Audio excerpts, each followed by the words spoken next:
watched a movie last night.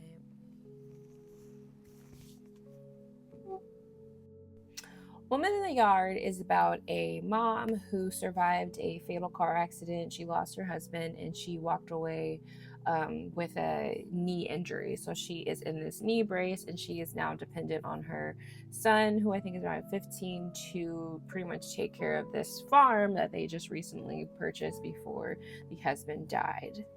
And then suddenly one morning they're at breakfast, they look out the window and there is a woman sitting in the yard clad in all black. And it's like, well, what is going on? Who is that? And then as the movie continues, we're just trying to figure out who this woman is sitting in the yard. And eventually, like, she gets closer and closer and closer. Right away, my initial thoughts were, oh, this is going to be like an entry-level horror movie. I feel like whenever there's a child like 9 and below and they're like a main character and they're in every scene, it's going to be a low-level, low-stakes horror movie, because you can't, at least this is what I've noticed, you just can't really do too much gore, too much murder, too much like, oh my god, when there's small children in the movie in every scene.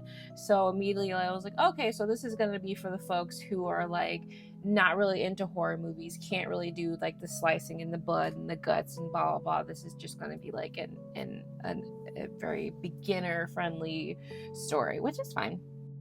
The beginning of the movie, I was intrigued, I was interested, because I too wanted to know who this woman was in the yard.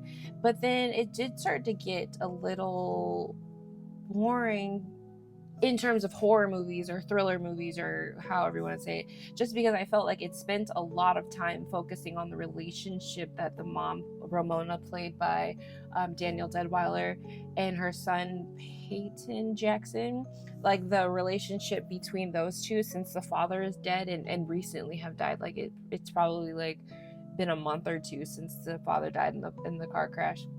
So this movie focused a lot on their relationship and how he felt like he was picking up a lot of the slack, but he, still just wanted to be a kid, and how she felt bad that she was constantly relying on her son to make breakfast, watch their younger daughter, and in the dog and stuff like that. And it was just a lot of that in the beginning, and then the meanwhile there's a woman sitting in the yard, and like, yeah, it's like, oh, who's this woman in the yard? Cool, she's out there, she's just sitting there.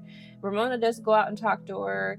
The lady's like, you know who I am, quit playing games, like, you asked me to come. And then Ramona's like, yeah, okay, whatever, I'm gonna go back in this house and yell at my son for stupid shit that's not his fault. Since Ramona is in this knee brace, she can't work. The electricity gets shut off because there's no money to pay for the bills. There's no dog food anymore. So it's just like a sad setup of like how much they are struggling in the movie, which is fine. It makes for a fine story, but I'm just like, I'm not here for that.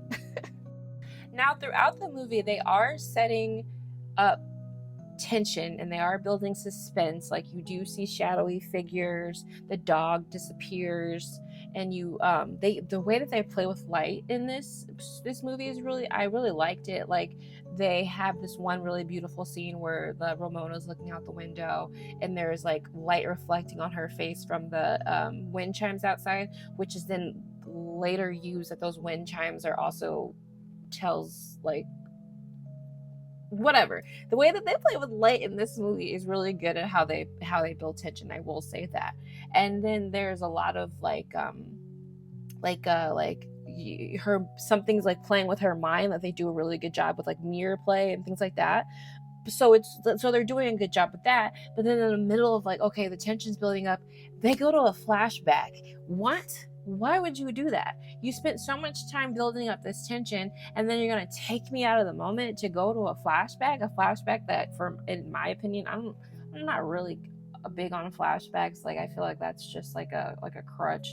But if you're going to do a flashback, I need it to be quick, because you just took me out. I was finally like getting into it. I'm like, okay, so this is like where the horror, where the thrill is coming from. And, like, we're seeing shit happen. Like, where did the dog go? Like, what are these shadowy figures? Like, why are you hallucinating? Things like that. And they're gonna take me and put me in a flashback that's not even scary, that's really dramatic.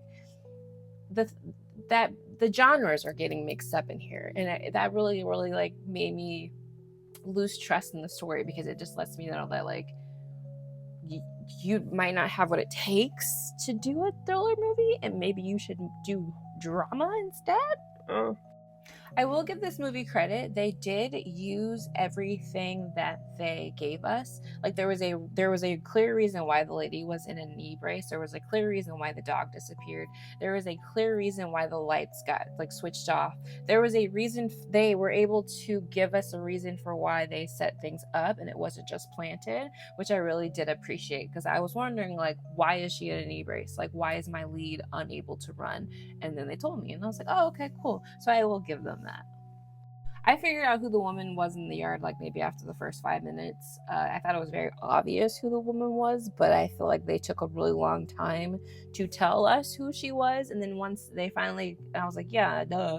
But I felt like they should have given more of a lore, more background, more of a story behind who this person is, why they became that person, and why they're here. I feel like they just dusted over it just super quickly, and just were so excited to get to the climax of the scene that they completely skipped over it and completely didn't give me a reason to care anymore.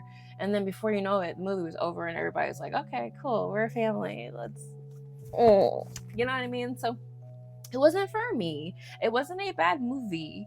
I just felt like maybe it should have focused on things, other things, more interesting things, more deserving things than it did.